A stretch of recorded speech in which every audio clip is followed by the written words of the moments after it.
It's the Opperman Report.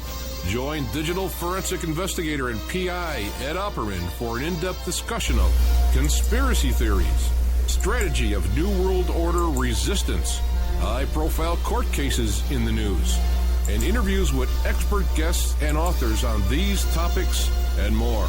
It's the Opperman Report. And now, here is investigator Ed Opperman. Okay, welcome to the Opperman Report. I'm your host, private investigator Ed Opperman, and this show is brought to you by emailrevealer.com. You can go to emailrevealer.com, get a copy of my book, an autographed copy of my book, How to Become a Successful Private Investigator.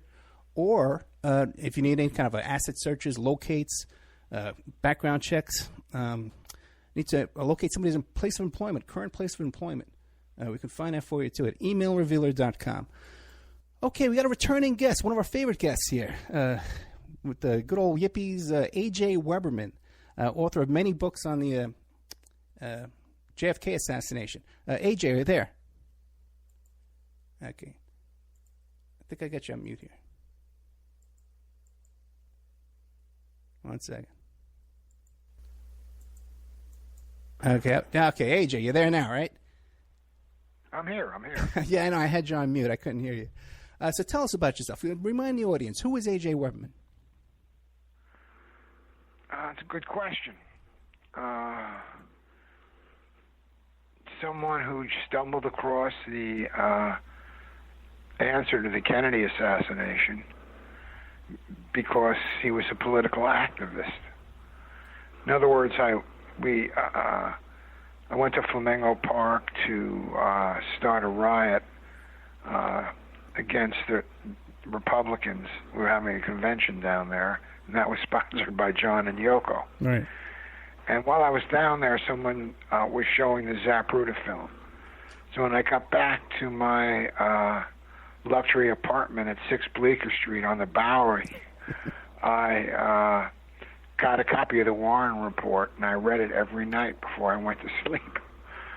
And I became interested in the Kennedy assassination. And then I saw an article in the New York Times which said Kennedy's brain was missing from the National Archives. So I said, this is grist for the Yippee Mill. Let's have a demonstration who stole Kennedy's brain from the National Archives. So Tom Forsyth had one made up where Nixon is holding the brain. Forsyth was the founder of High Times magazine.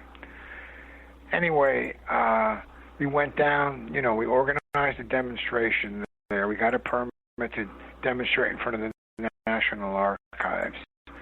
And Sherman Skolnick showed up, and Phil Oakes, and a whole bunch of people.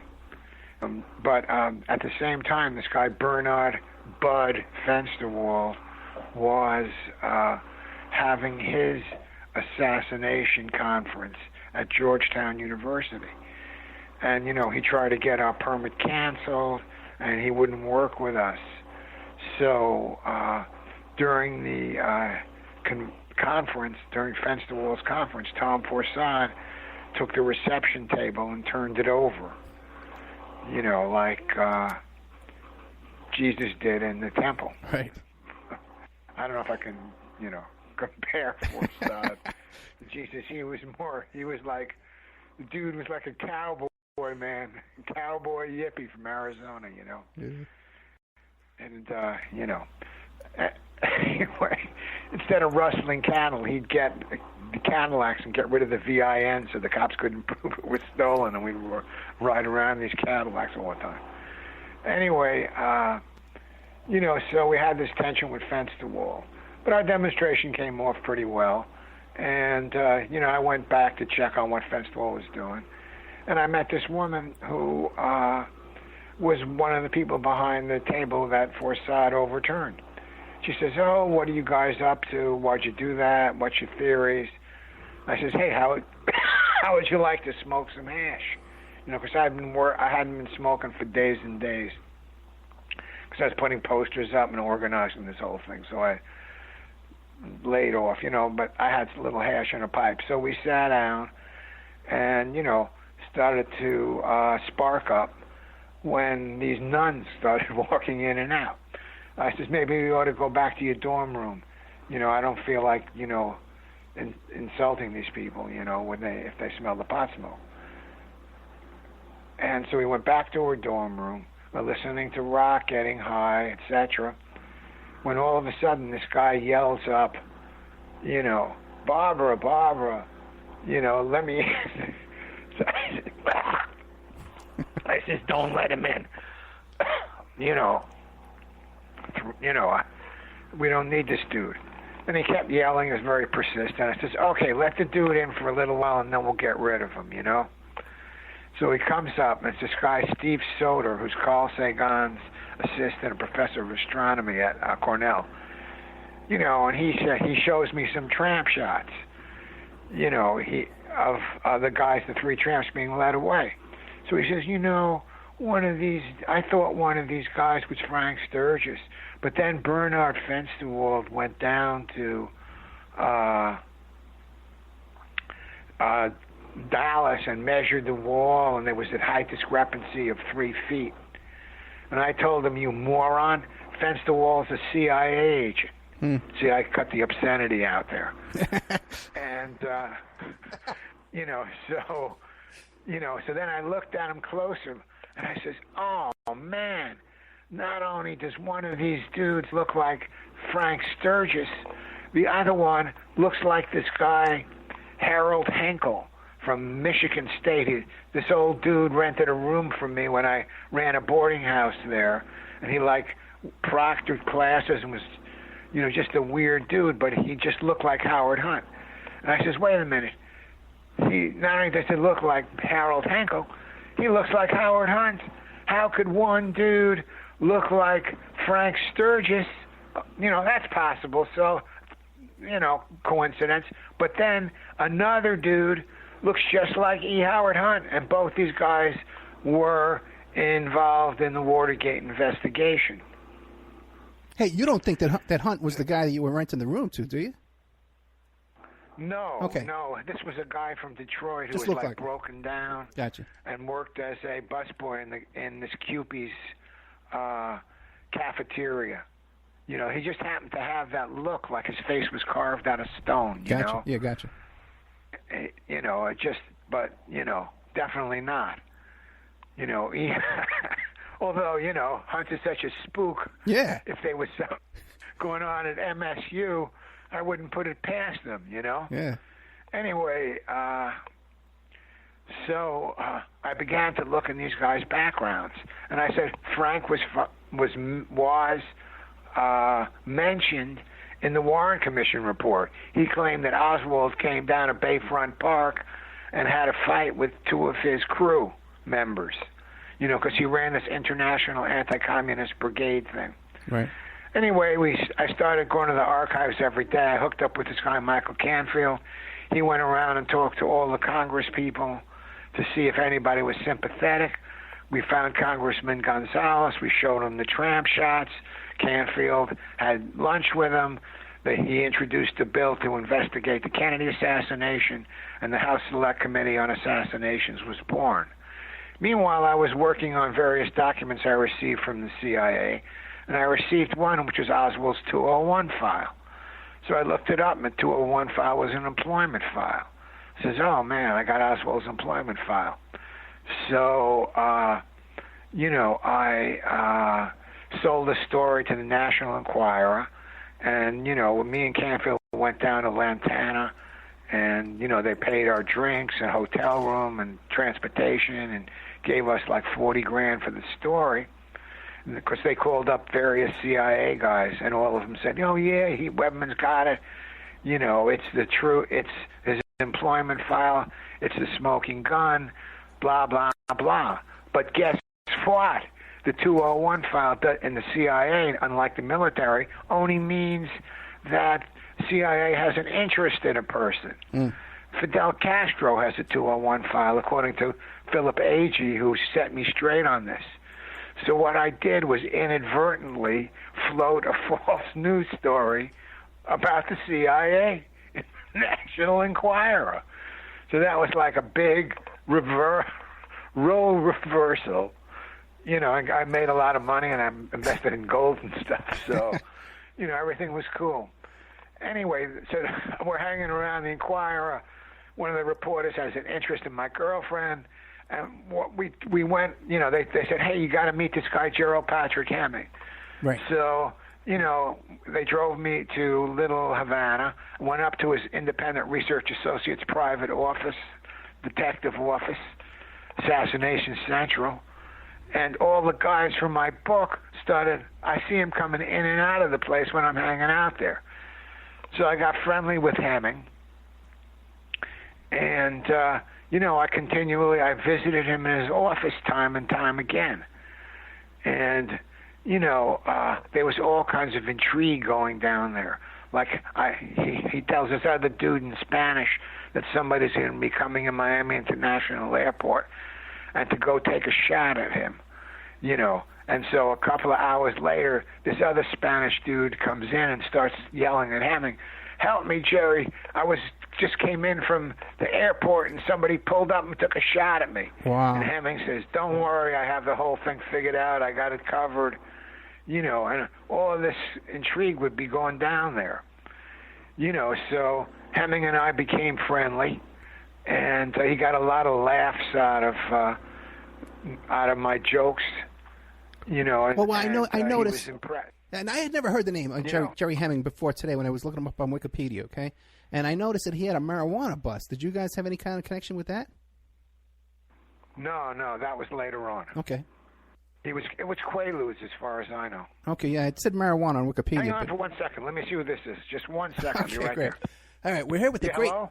No, it's still me, AJ. Oh, with the great A.J. Weberman.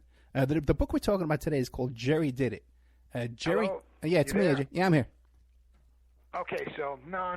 That was Quaaludes and marijuana. That was much later on. Okay. I did correspond with him in prison and sent him money at that, after he got busted. But, I'm not in the, pot is one thing. Quaaludes, I've seen a lot of people OD on. I had nothing to do with it. And I would never get involved in Hemming's, narcotics smuggling in a million years. It's very dangerous to get involved with Hemming. One time in his office, he says, AJ, I know a place at the University of Miami where you can construct improvised atomic explosive device. Daddy. I'll drive you over there. Because he was trying to work off a beef of transfer of a silencer. So I says, come on, man, I take one actual step, in a conspiracy, and it's like, I'm, whether anything happens or not, I'm legally liable for the whole thing. And anyway, do I look like Lee Harvey Oswald to you, man? Right. I'm not Oswald. You're not going to Oswald me. So, no, Hemming was working with Frank Sturgis. Hemming went to Cuba, when Castro took power. Hemming knew Angleton through his uncle, Art Simpson, okay? Okay. That was his entree in intelligence community. Before that, he had robbed a sporting goods store, got a couple of 22s, and got a crew together and headed for the Hollywood Hills, where they formed a partisan paramilitary group that were waiting for the Russians to come and then blow their heads off, So that was his moment of glory before that. So then Hemming went into the Marines and he met Oswald. I have a picture from Oswald's that was an undeveloped roll of Minox film that I had developed, and it shows Hemming with a member of the Hooks in Subic in a garret that, and he told me that him and Oswald went huck hunting, so, and there were several pictures of him of Hemming in this undeveloped roll of film, Minox film, and that put Hemming and Oswald together. Wait, and what was huck hunting? Huck hunting. Explain what huck hunting was. Excuse me? Explain what huck hunting was. Huck was the communist insurgency in the Philippines. So they go out on the weekends, when they had leave, instead of the normal pursuits of a horny Marine, they go and try and kill Hucks, because Hemming, he wanted to see some action. So one more quick question. Now you talk about this film, that you got a hold of this film, that this was Oswald's undeveloped film. I got it developed from the National Archives. Now, how could this be that with the Warren Commission and all this stuff, no one's ever got it before? I don't know. They overlooked it. Oh, man. Or that they deliberately ignored it. Okay.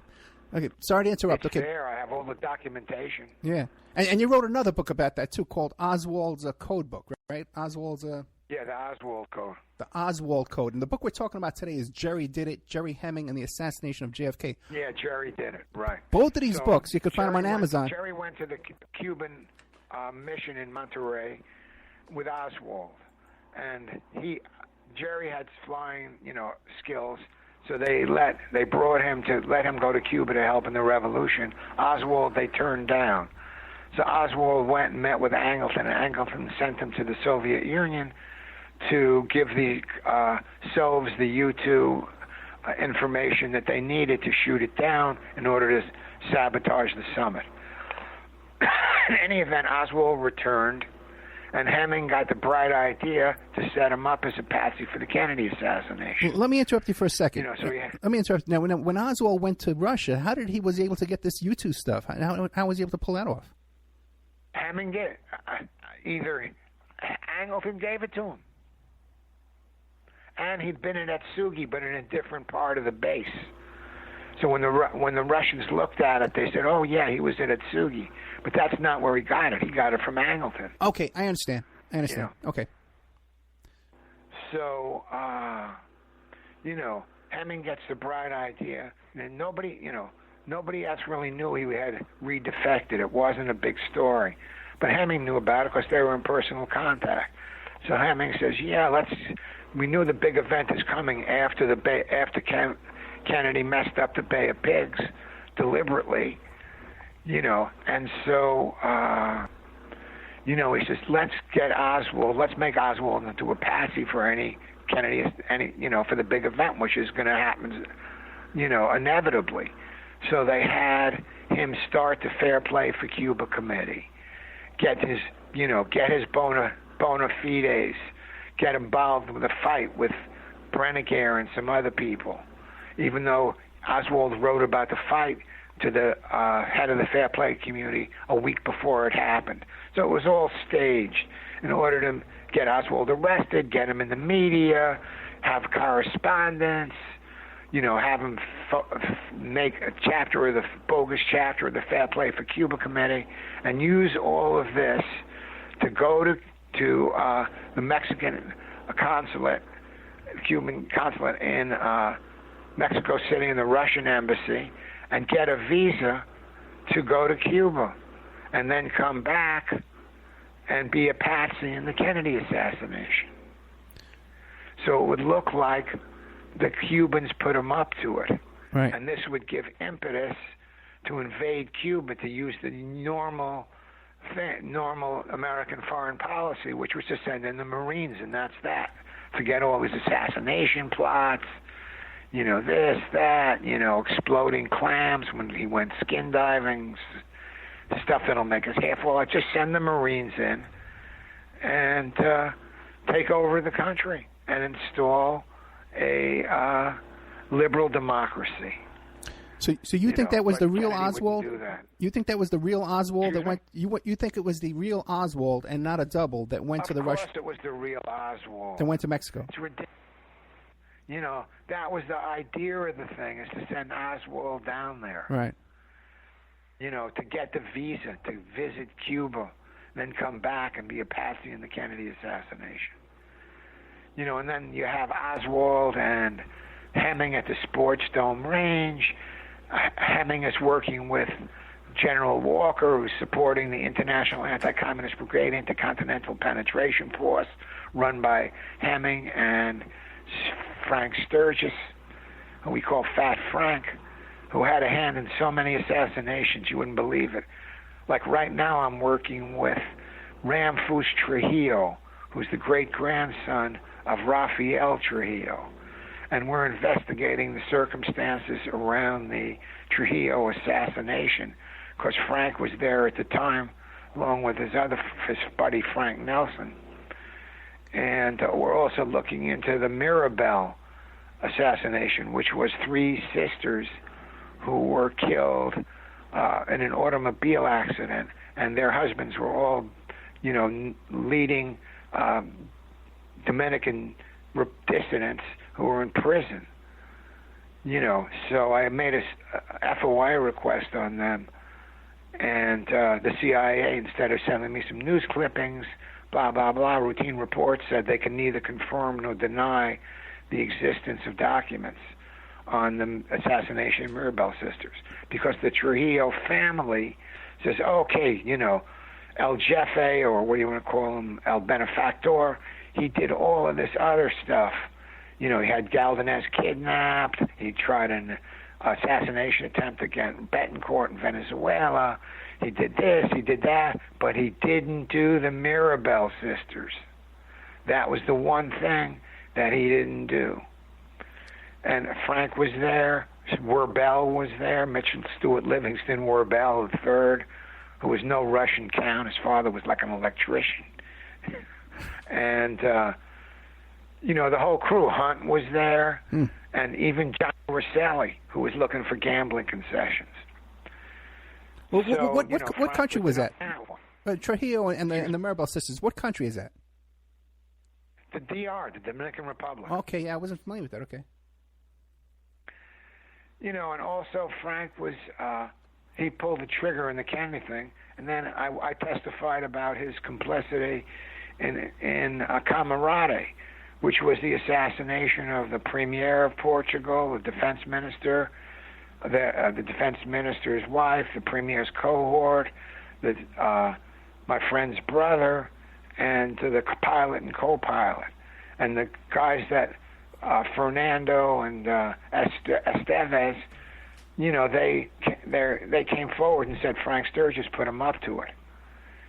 So I testified before the Portuguese Parliament about Frank's complicity in that mass murder. So anyway, getting back to Hemming, Hemming wrote the scenario to have Oswald, visit, get a visa, go to Cuba, come back, and then be a patsy in the Kennedy assassination. And, Ruth Payne put him down in Dealey Plaza, and her father was connected to Angleton through CIA documents I have. And, they were there, man. And, Marita spilled the beans. And you found... She, Marita Lorenz. Right. She was Fat Frank, who's what we call Frank Sturgis. He put her up to it, to go with the poison pills. Because Marita met her father was a German sea captain and also a Nazi spy during World War II, and he brought his boat into Havana in January '59, and Castro saw Marita, who's really sexy lady, sexy girl too, and he made her his mistress. And then she got pregnant and had an abortion. She came back to New York and to Miami. Frank got a hold of her, give her some poison pills. She's supposed to go back there and put them in Castro's food, but she knew it would be a suicide mission. So she got rid of the pills and claimed they dissolved in the cold cream. And you're still friends with Marita? She lives in New York now, right? Anyway, Marita did some killing somewhere along the line, and so they trusted her, and they took her along in the caravan. You had a whole bunch you had Pedro Diaz-Lanz, and, who was real close to Frank, who was head of the Air Force under Castro and defected. You had Orlando Bosch, pediatrician turned terrorist, who eventually killed, put a bomb on a plane with 37 Cuban athletes. Let me see, what else? You had, a bunch of people who were involved. You had, of course, Frank Sturgis, and And that's the caravan from Miami. Up with Howard Hunt in Dallas. That's the caravan from Miami. Nixon was there. That's the caravan from Miami to Dallas, right? There was a plot to do. There was going to do it in Miami first, right?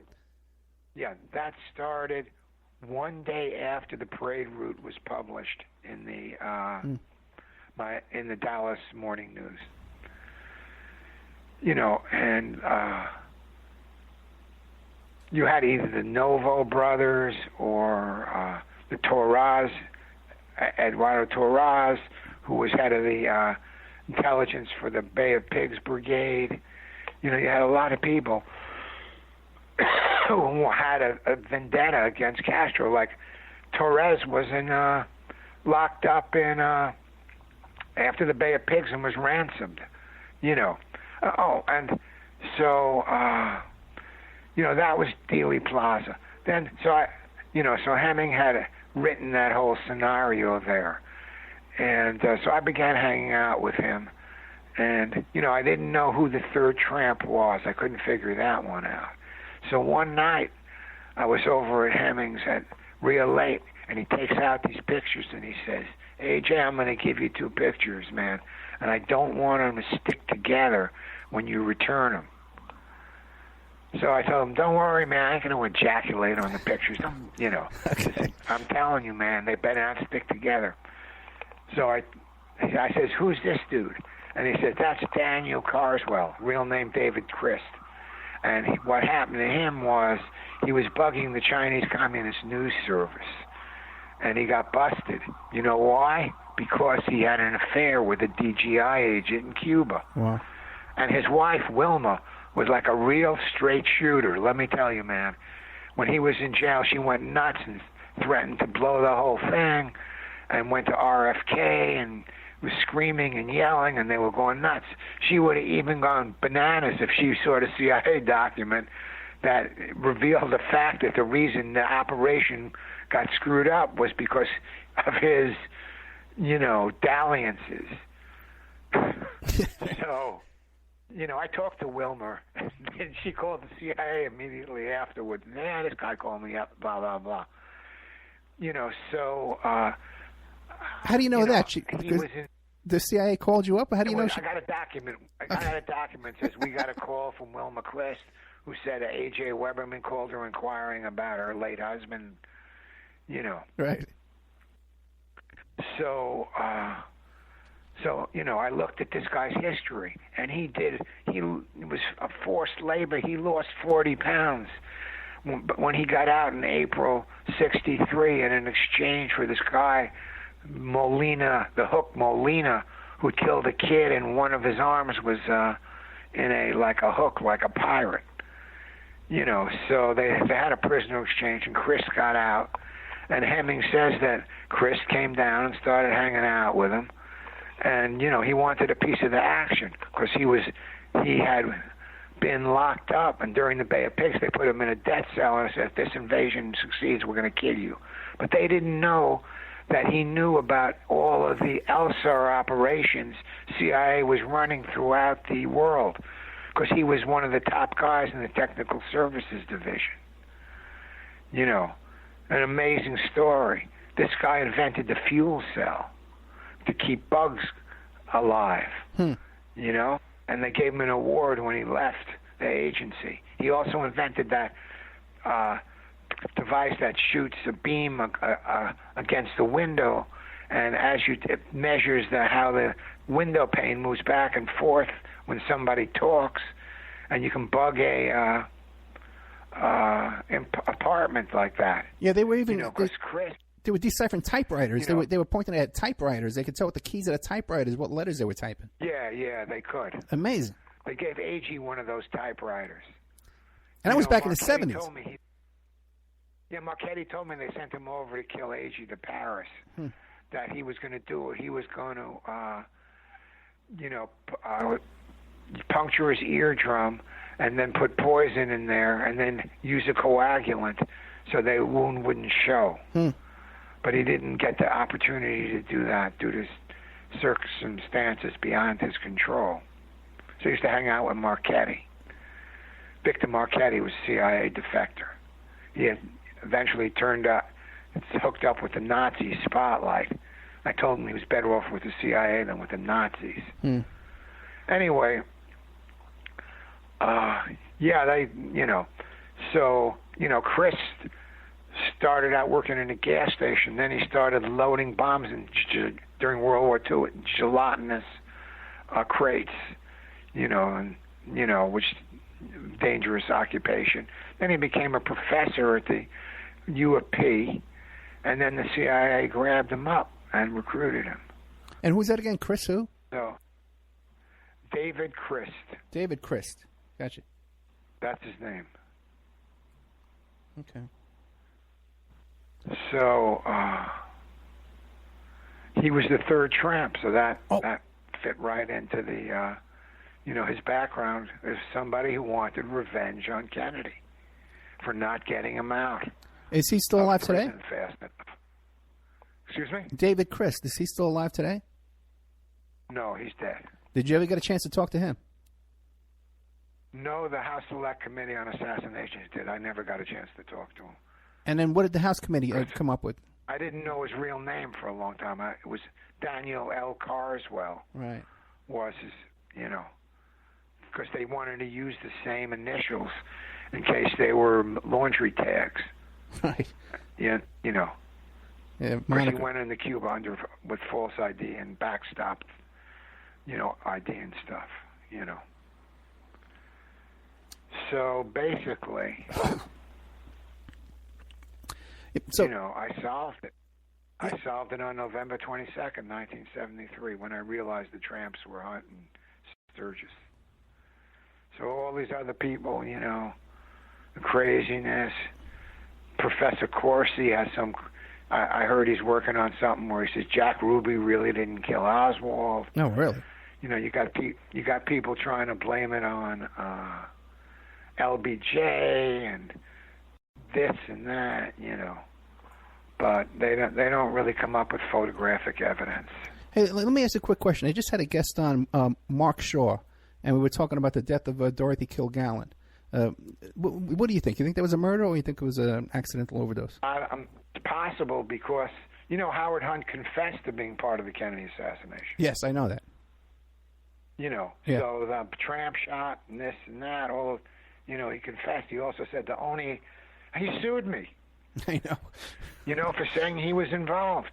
I know. And, I went on for 5 years. I had subpoena power. So I subpoenaed Angleton, questioned him for a couple of hours. When we first in deposition opened, we shook hands. He tried to crush my hand in a vice grip. I had to look and see if I still had a hand after shaking hands with him. Then Richard Helms was there. He says, Weberman, you're in the underground. Who are you underground from? I says, people like you, sir, And he says, why didn't you call me and ask me if I was involved in the Kennedy assassination? I says, what am I supposed to do, man? Call the main number for CIA and says, let me speak to the director. This is A.J. Weberman. Get Richard Helms here immediately. Get that dick here. So, but they all denied everything. But I was able to glean some information here and there. We questioned Marita a couple of times, Frank Sturgis, everybody and their grandmother, who was even remotely involved. So, that was the Weberman Commission. It was the only honest investigation of the CIA ever conducted in regard to the Kennedy assassination. And then, Hunt was, got on Tom Snyder's show, said he won the lawsuit. So we countersued. And, I got a different judge. I got rid of the Jewish judge that hated me. Got a Judge Davis who was, wasn't so eternally grateful to the establishment for making him a judge because he was like a Protestant part of the ruling class and it was part of his inheritance, to be appointed as a judge. So he was an fair guy. And, and so the depositions went on. And finally, it was about to come to trial. I had Congressman Gonzalez who was going to testify for me. I had worked for him. Dave Marston, who was an aide to Senator Schweiker, was going to testify. Hunt couldn't possibly win. We would put him on trial for the Kennedy assassination rather than him putting me on trial for libel. So a day before it was supposed to come to trial, or a weekend, just on Friday, it was supposed to come to trial on Monday, he withdrew the lawsuit when the New York Post ran a big story about how suspicious that looked. And later on, he confessed to his son. Right. And what was interesting was, during that confession, he said, Frank wanted me to be part of the cleanup. So he verified the fact that the witnesses, and those who were poking their noses, into where they shouldn't be poked, like Dorothy Kingallen, may very well have been eliminated, as civilian casualties. Because these guys had seen, they were in the OSS during World War II. Frank had seen a lot of death around him, and it really didn't bother him, if it was, if he killed people who were just tangential to the whole thing, but happened to be at the wrong place in the wrong time. So it's possible, judging from that admission, and also the statistics that, have been worked up and published, that it's very possible that Kilgallen was offed. Let me ask you a question. It was like, with Marilyn Monroe and, the other mistress, Cord Meyer's wife, Mary Pinchot Myers. There are a lot of people were getting offed back then. Let me ask you a question. And something I've always wondered, right? On the night of the Watergate burglary, here you got Sturgis, hitman galore. He's a hitman's hitman, Well, why did they let these cops take him in? Why didn't they go down fighting? They didn't have guns on them. Yeah, why not? Think about it. It was supposed to be a covert operation, and it would have aggravated things if they would have gotten in the shootout. Yeah, there would have been even a bigger investigation of Watergate if cops were killed, and maybe one of them would have been killed. Yeah, but to go. So Yeah, but to go down and take an arrest when they all got the the CIA backgrounds and stuff like that didn't seem to work out too well either, Well, maybe somebody snuck up on them. Yeah. I don't know what exactly happened in Watergate, but now what about you? You're hanging out with this guy Gerry Hemming and stuff like that. You're a thorn in the sides of all these people. Weren't you ever concerned they were going to slip something in your drink or something and just take you out quietly? They threatened me. Yeah. They're more interested in going after Gonzalez than me, What they did with Gonzalez was his congressional aide, Gail Beagle, was beaten up by a gang in D.C. His brother was sprung from a mental institution for the criminally insane, got into a fight, went home to his mommy, and got into a fight with the cops and shot out a cop's eye. And Gonzalez was leaving a speech, and somebody took a pot shot at him from the high ground. But that didn't, he was like an ex-prize fighter and stuff, so, he did, or an amateur fighter, actually, Golden Gloves. And he didn't really, you couldn't really intimidate him, so they're more interested in intimidating him than they were me. With me, what they did, I was staying at this guy Chip Burleigh's place while he was in Cuba in D.C., and I came back from the archives one night, and all the lights were out in Chip's place. So I went down to the basement, and I said, I saw a fuse was missing. And I says, maybe somebody needed a fuse, like a fuse snatcher, like there used to be bulb snatchers on the subway, steal bulbs, but they changed the sub bulbs around, so they screwed it in a different direction, so you couldn't steal them. Right. Not that I was ever a bulb snatcher. anyway, so I says, oh, man, So I kind of dismissed it. And I came back to 6 Bleecker Street, and the lights were out there, too. So I went down in the basement, and all the fuses were intact. And, I called Con Ed the next day, and they said somebody opened the manhole and turned the lights off from the manhole. So I says, oh, they're going to put my lights out next, right? Then, let's see, what else happened? Like I was hanging out with him. I was at the courthouse in Miami, and I got a document that was supposed to be sealed, but they forgot to seal it. So it said that Frank Sturgis was an informant in the pot bust of this guy Ken Bernstein and some others, So, I published the document in High Times magazine, and the feds came down there, and they wanted to know if they asked this woman Gloria Walters, who I was kind of sweet on. They asked her if I had opened the document.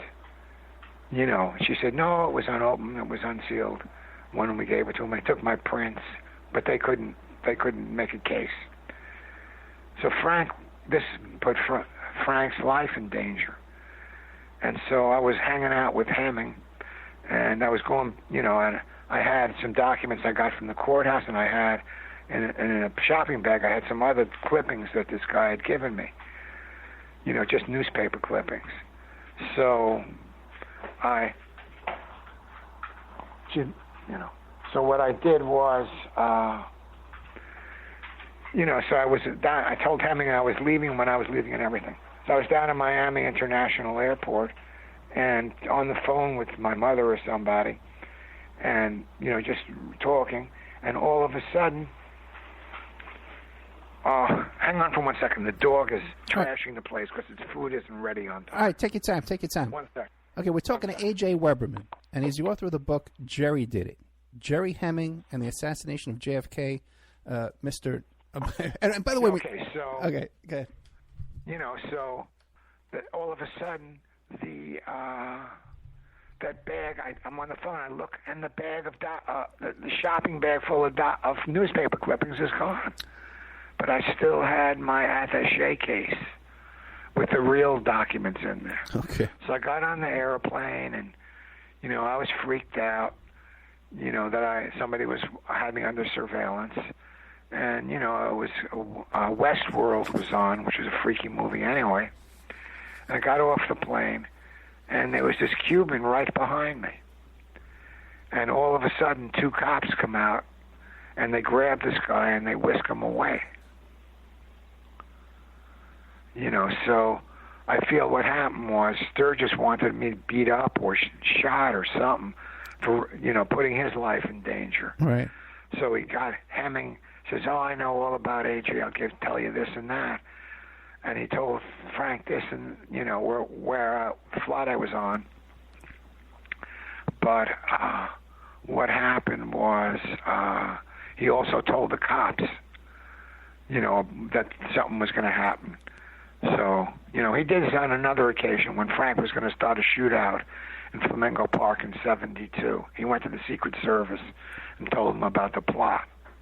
Hemming did, or Sturgis did? Hemming did. Hemming and Ed Kaiser. Who Ed Kaiser was poking around the Kennedy assassination stuff. And, Sturgis got him a job on a boat, on some boat they were fixing up to launch raids, and Kaiser fell off the boat, and died. When he was fixing it, he fell like 30 feet or something. I asked him what happened to Ed Kaiser, and he said, he just up and died. He was talking out of class, out of school. Right. So, where were we, Mike? There's so much. I know. That's why I don't want to interrupt you, because you got so much here. Well, there is a thing about this organization that Hemming ran being in the Oswald Code book, it's INTERPEN. Yeah, it said INTERPEN was in there. Right.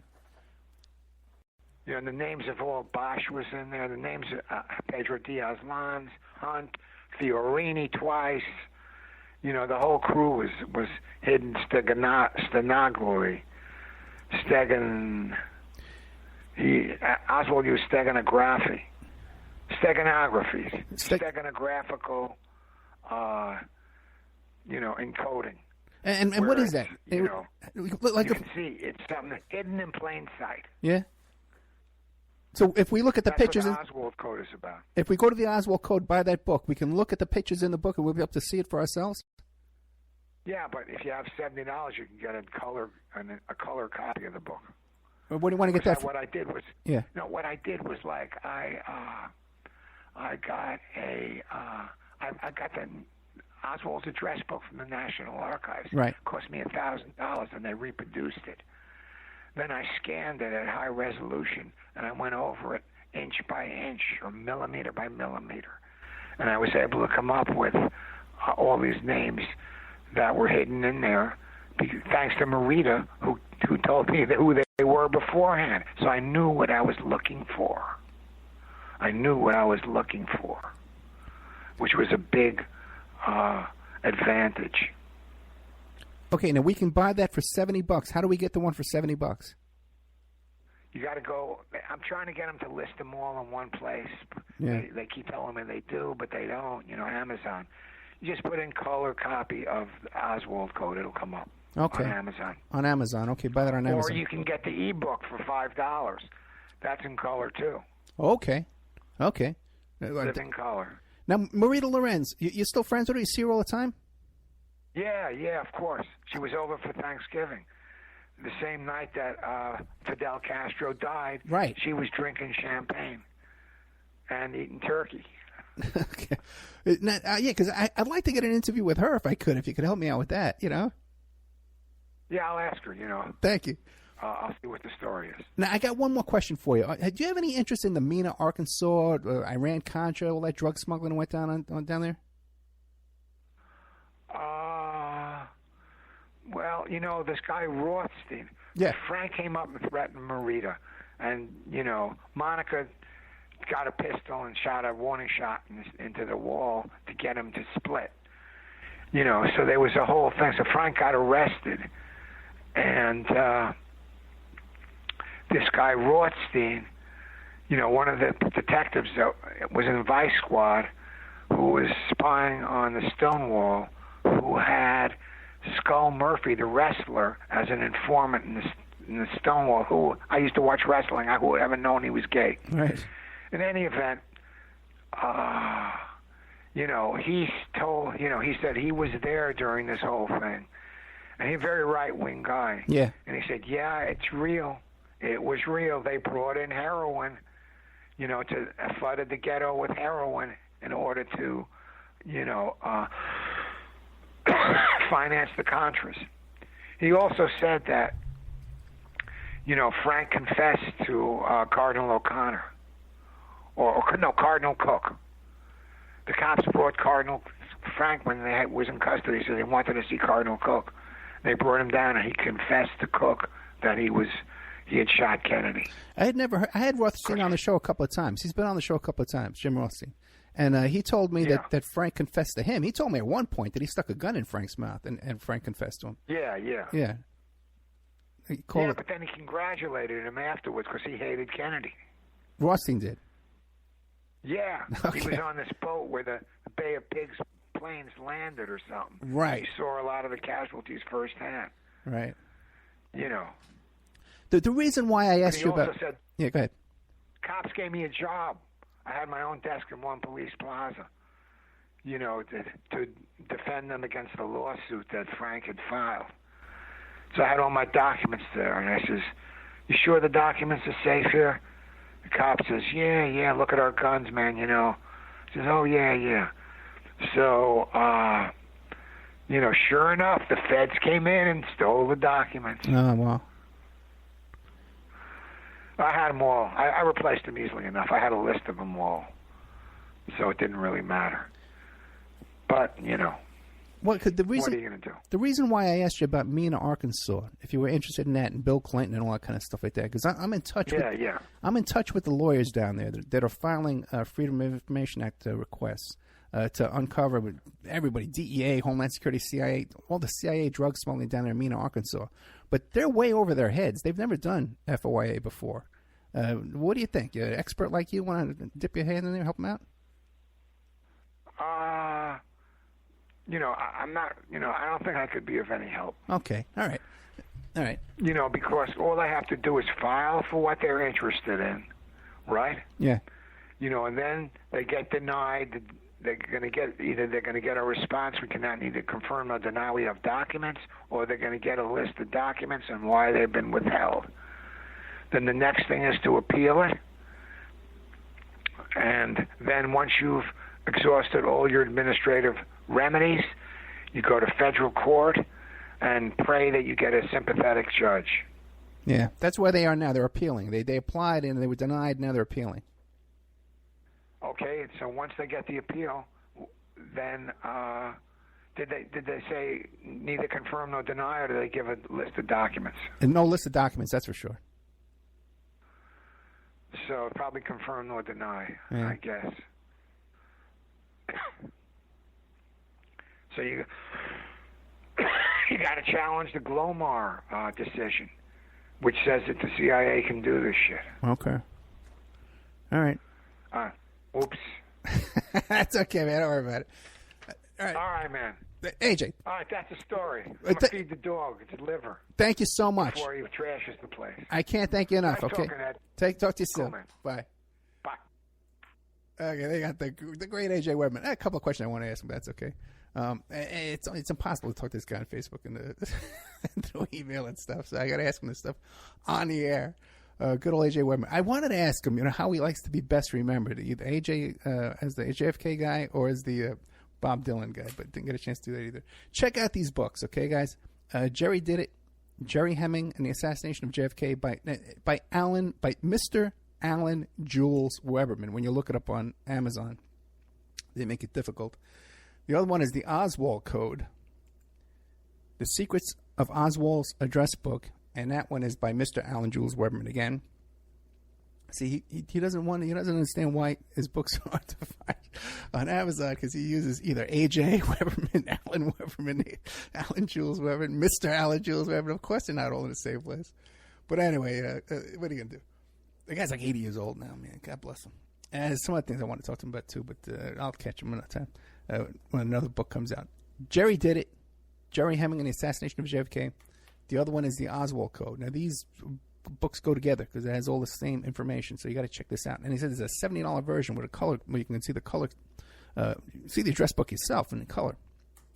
If you like the show, don't forget OperaManReport.com. That's where you become a member in the member section, where we have exclusive content for people, where you can. There's exclusive shows, exclusive documents, exclusive videos, all kinds of content in there that you won't find anywhere else in the world. Okay, I was arguing with a guy the other day. Well, I did an appearance, and I was talking about Epstein and Trump.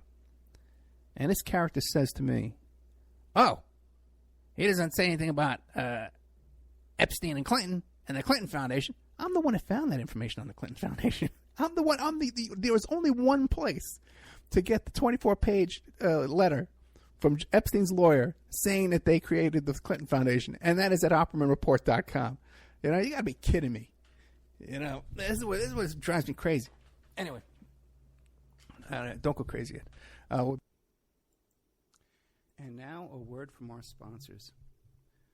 Archival Revival, the Christian Film Archive, is currently paying for vintage Christian films. They are dedicated to preserving and restoring classic Christian films and media.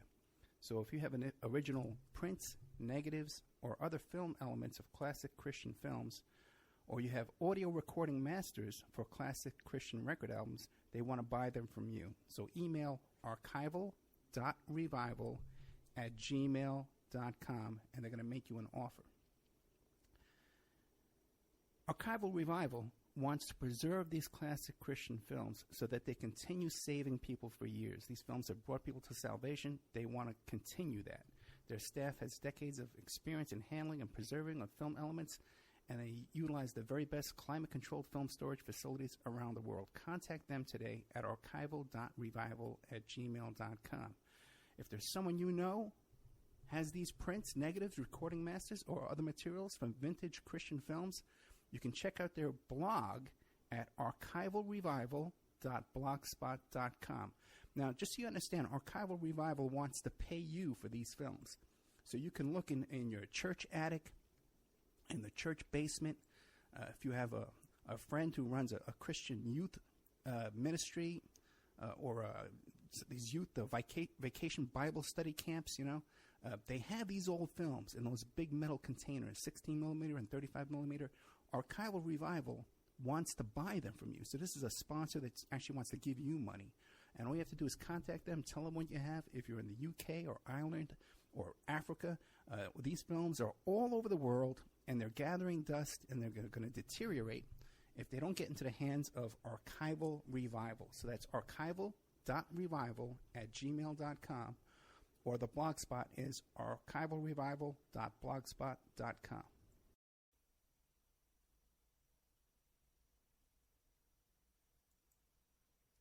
Don't forget, this show is brought to you by pscoco.com. Phoebe Sod is an independent curator with the Cocoa Exchange.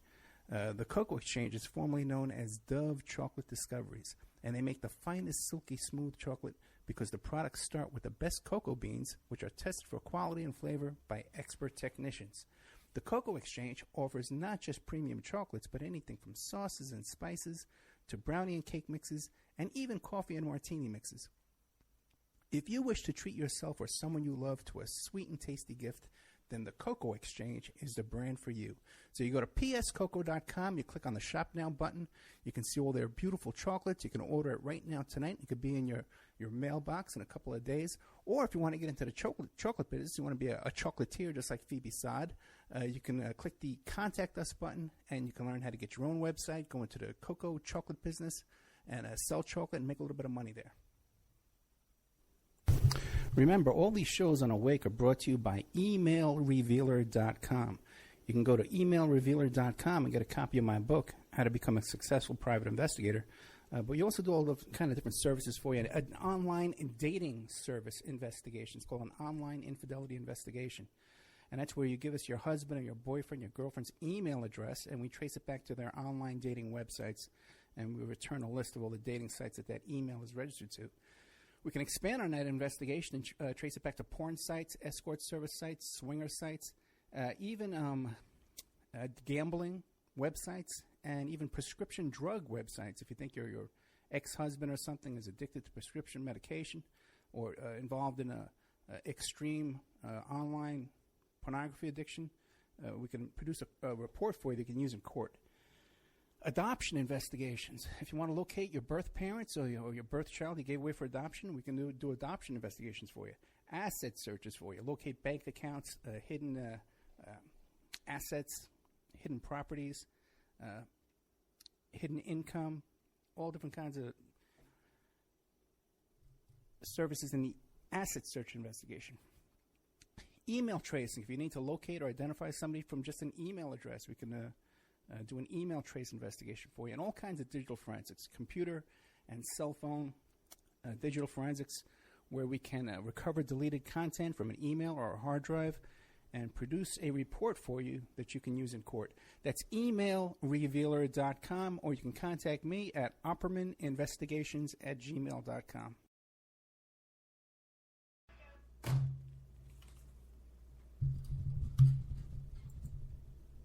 Okay, welcome back to the Opera Report, and big thanks to A.J. Weberman. You can find his books at Amazon.com or at the Opera Report. There's another show we did with A.J., a couple of shows we did with A.J. in the members section. One was exclusively where we found out that Trump's father was in the KKK. That was A.J. Weberman's work. Everyone who goes around repeating that story right now, the name A.J. Weberman should be synonymous with it, okay? And we have that in the member section at oppermanreport.com. You want a deal, you contact me at oppermanreport@gmail.com. I'll give you a year, 13 months. I'll give you an extra month and a little cash discount, $65, but you got to pay me through PayPal directly at oppermanreport@gmail.com. You want to hear your ads played here? You can have your ads played on the Opperman Report, reach hundreds of thousands of people, like 300,000 people Friday night, then another 300,000 Saturday night, then forget it. It goes crazy on archives on iHeart and iTunes and YouTube and Spreaker.